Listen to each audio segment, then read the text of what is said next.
Case study final presentation. Hello everyone, my name is Cynthia R. Thomas. This is for course ECS 427, Highly Individualized Teaching and Learning. My table of contents. First, I will do my introduction. What is inclusion? My motivation. Why is inclusion important? And I will share case study details, information about my setting, the focus child, and case study information. Number 4 is inclusion. I'll share some of my lessons learned. Number 5, future directions, how what I learned has or will shape my professional career. Inclusion and ECE. What is inclusion? Early childhood education inclusion embodies the values, policies, and practices that support the right of every infant and young child and his or her family, regardless of ability, to participate in a broad range of activities and contexts as full members of families, communities, and society. What does inclusion look like, feel like, sound like?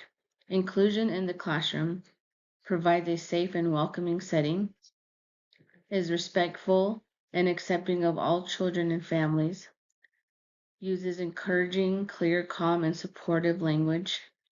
Opportunities are provided for every child to participate in all aspects of the classroom and day, i.e., IG, daily routines, free play, outdoor time, etc.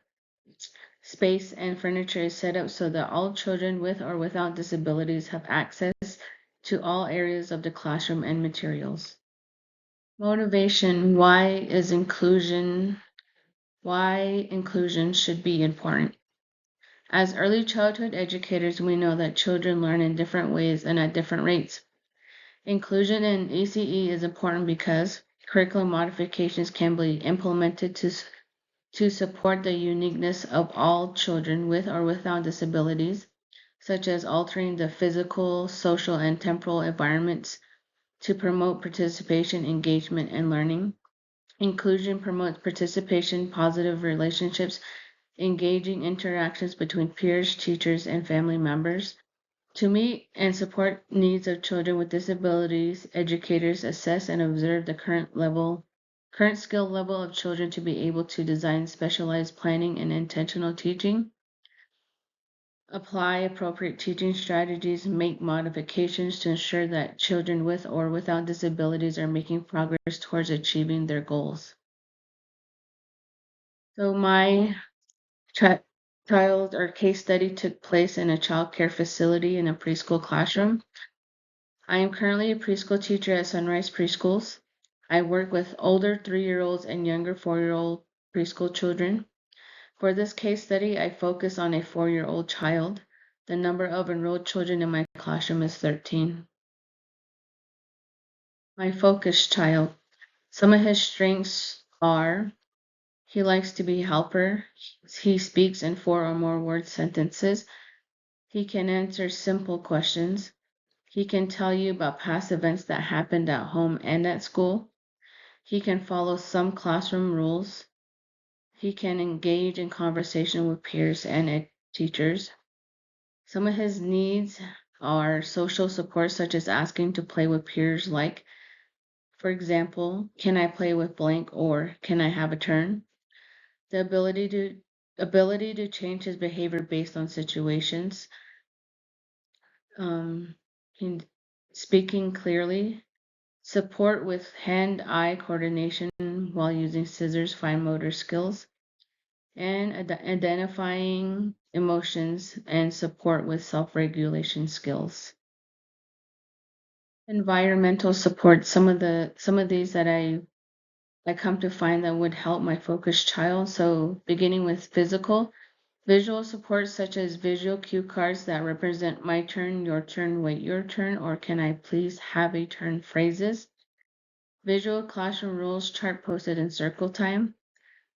Clear boundaries for each center to limit number of children in each space are some of the ways that I can support my focused child.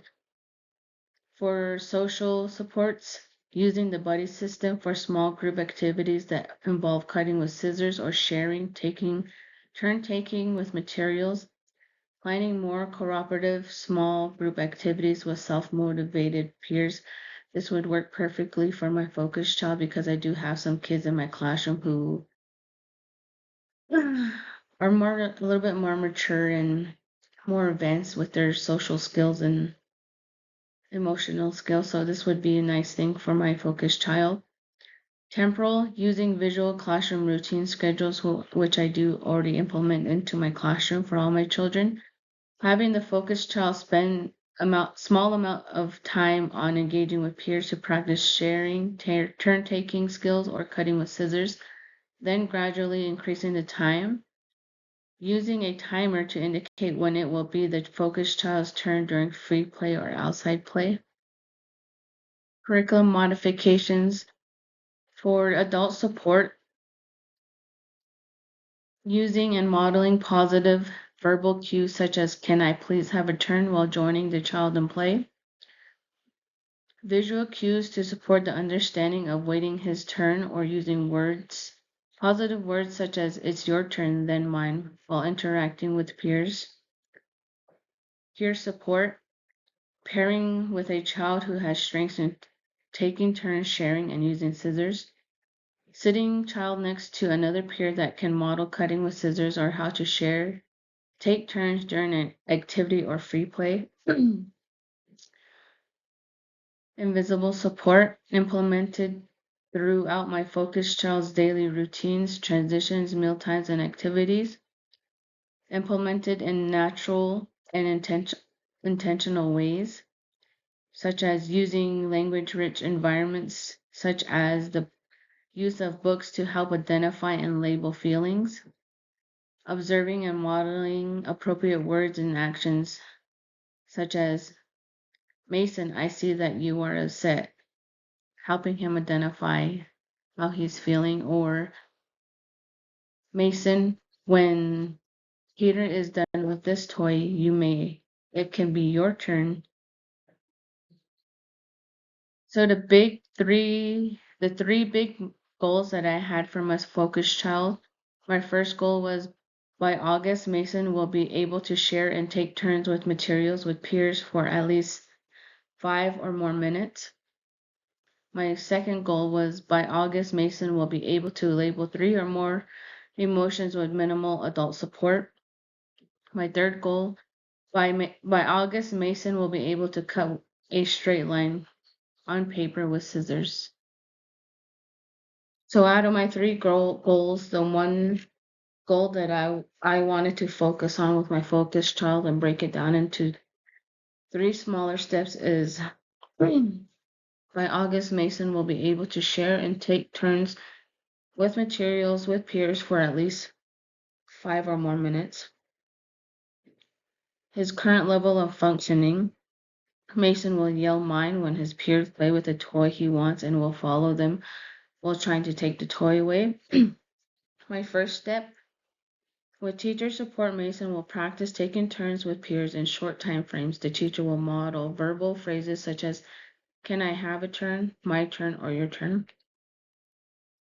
My second step to achieving his main goal is, with little teacher guidance, Mason will take turns with materials using visual or verbal cues to wait his turn. Prompts are provided near Mason as guidance. The third step would be independently, Mason shares and takes turns with peers for more than 3 minutes while using verbal phrases and asking for support when needed. Embedded teaching, my team members are Ms. Tia, myself, and Mr. Ramon. Embedded teaching would be implemented during routines, and it says routines where and when learning members will embed learning opportunities would be during free play, outside time, small group activities. What will team members